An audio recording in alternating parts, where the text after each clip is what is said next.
अगर आपको किसी से प्यार हो जाए और आपको एक ऐसी जादुई चीज़ मिल जाए जो उस इंसान को आपकी मोहब्बत में पागल कर दे, तो क्या आप उसका इस्तेमाल करेंगे? शायद हम में से ज़्यादातर लोग बिना सोचे हाँ कह दें, लेकिन क्या होगा अगर वही प्यार धीरे धीरे जुनून बन जाए, जुनून पागलपन में बदल जाए और फिर उस इंसान की आत्मा ही उसके शरीर के अंदर कैद हो जाए। आज की कहानी एक ऐसे लड़के की है जिसने सिर्फ एक इच्छा मांगी थी, लेकिन उस एक इच्छा ने कई जिंदगियां बर्बाद कर दी।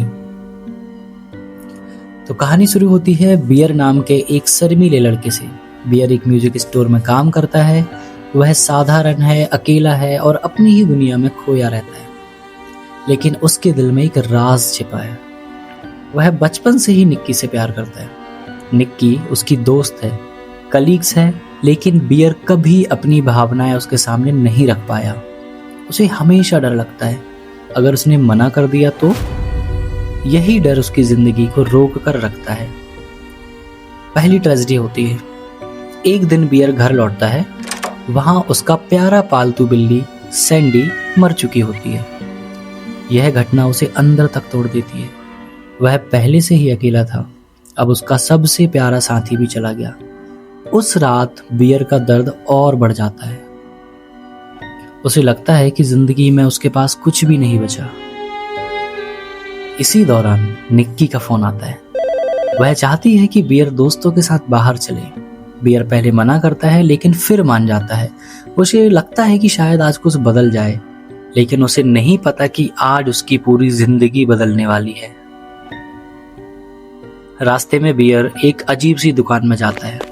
वहां उसे एक रहस्यमयी वस्तु मिलती है और उस रहस्यमयी वस्तु का नाम होता है वन विश बिलो।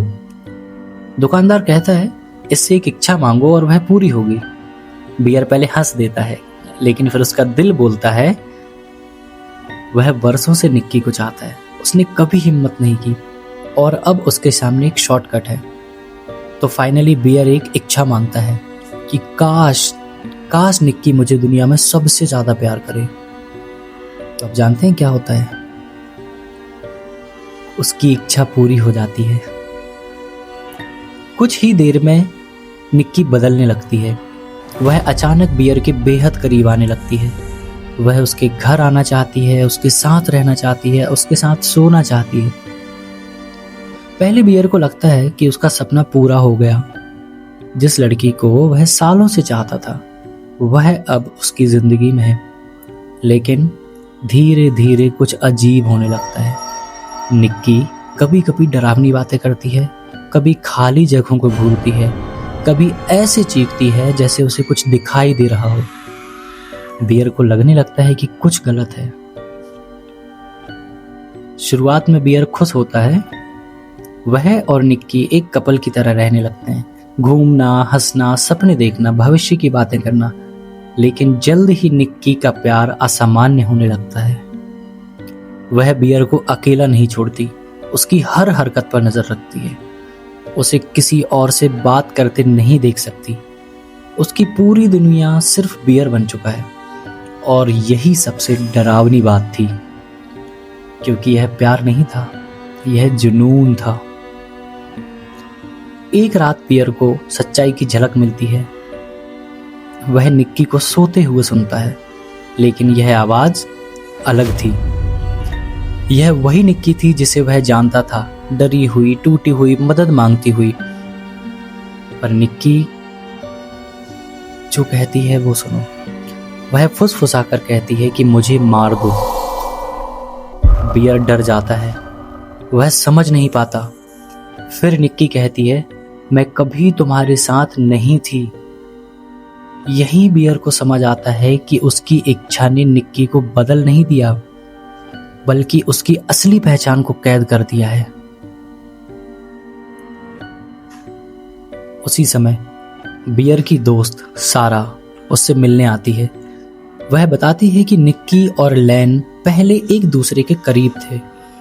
सारा को भी लगने लगा है कि निक्की के साथ कुछ भयानक हो रहा है, लेकिन वे सच जान पाते उससे पहले निक्की वहां पहुंच जाती है। और फिर फिल्म का सबसे हिंसक और डरावना मोड़ आता है। पता है क्या? निक्की सारा पर हमला कर देती है और बेरहमी से उसकी हत्या कर देती है। बियर सब कुछ देखता रहता है, लेकिन डर और अपराध बोध से जड़ चुका होता है। यहीं से बियर पूरी तरह टूटने लगता है। वह जानता है कि यह सब उसकी वजह से हुआ है। अगर उसने वह इच्छा नहीं मांगी होती तो सारा आज जिंदा होती, लेकिन अब बहुत देर हो चुकी थी। हर मिनट निक्की और खतरनाक बन रही थी। हर मिनट असली निक्की की गहराई कैद होती जा रही थी और बियर को समझ नहीं आ रहा था कि इस अभिशाप को कैसे रोका जाए। आखिरकार बियर को पता चलता है कि इस जादू को तोड़ने का सिर्फ एक तरीका है। इच्छा उसी इंसान की मौत पर खत्म होगी जिसने इच्छा मांगी थी। मतलब कि बियर को मरना होगा। अब बियर के सामने सिर्फ दो रास्ते थे, खुद को बचाना या निक्की को आजाद करना। और पहली बार अपनी जिंदगी में बियर को एक कठिन फैसला लेना था।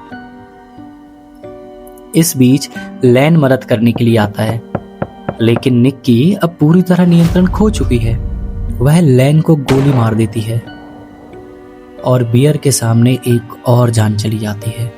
बियर अब एक और अपराध के सिर पर जुड़ता है। घर अब लाशों और पागलपन से भर चुका था और बाहर निकलने का कोई रास्ता नहीं दिख रहा था। बियर बाथरूम में खुद को बंद कर लेता है। वह खुद को गोली मारने की कोशिश करता है, लेकिन वह ऐसा नहीं कर पाता। डर उसे रोक देता है। फिर उसे दवाइयां दिखाई देती हैं। ये वही दवाइयां हैं जिनसे उसकी बिल्ली सैंडी की मौत हुई थी। वह सारी गोलियां खा लेता है। धीरे धीरे जहर उसके शरीर में फैलने लगता है। अब यहाँ निक्की उसे रोकने की कोशिश करती है, रोती है, चीखती है, लेकिन अब बहुत देर हो चुकी थी। बियर धीरे धीरे मरने लगता है और उसी पल जादू टूट जाता है। बियर मर चुका है। फर्श पर उसकी लाश पड़ी है और उसी क्षण असली निक्की वापस लौट आती है। वह अपने चारों ओर देखती है, खून, लाशें, तबाही। उसे एहसास होता है कि वह सब कुछ देख रही थी, लेकिन अपने शरीर को नियंत्रित नहीं कर पा रही थी। उसने सारा को मरते देखा, लैन को मरते देखा और बियर को भी मरते देखा, लेकिन कुछ नहीं कर सकी। और फिर वह फूट फूट कर रोने लगती है। और यही फिल्म की एंडिंग है। इसमें कोई सुखद अंत नहीं है, ना ही कोई जीत है, सिर्फ दर्द और एक सबक है। तो मोरल ऑफ द स्टोरी की हम बात करें कि सच्चा प्यार कभी मजबूर नहीं किया जा सकता। जिस प्यार में आज़ादी नहीं होती वह प्यार नहीं, कैद होता है। और जब इंसान किसी को पाने के लिए उसकी इच्छा छीन लेता है तो वह प्यार नहीं करता, वह सिर्फ अपनी ऑब्सेशन पूरी करता है। Thank you.